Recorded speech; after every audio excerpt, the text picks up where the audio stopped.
تربیت عمران خان صاحب نے کی.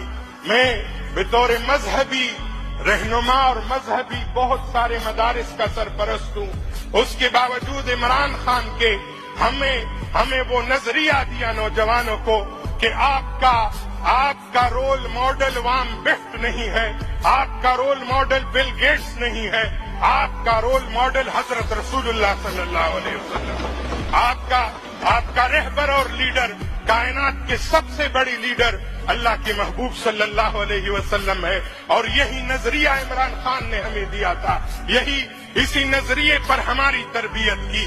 ہمارے جیسے میرے جیسے بہت سارے نوجوانوں کو اس دائرے میں لانے والے, اور میں نے موجودہ لاٹ کے ان لیڈروں میں نے ایسے لیڈر کو بھی دیکھا. لاہور کا ایک لیڈر سرعام کہہ رہا تھا کہ قائدیانی میرے بھائی ہے, اور ایک طرف عمران خان تھا جس نے ببانگ دہل کہا, دنیا کے سامنے علماء اور مشائخ کے کانفرنس میں اعلان کر دیا کہ وہ مسلمان ہی نہیں جو ختم نبوت پر ایمان نہ رکھتا. اس زاویے میں موجودہ لاٹ میں کسی لیڈر کا یہ بیان دکھاتے میں مان لوں گا.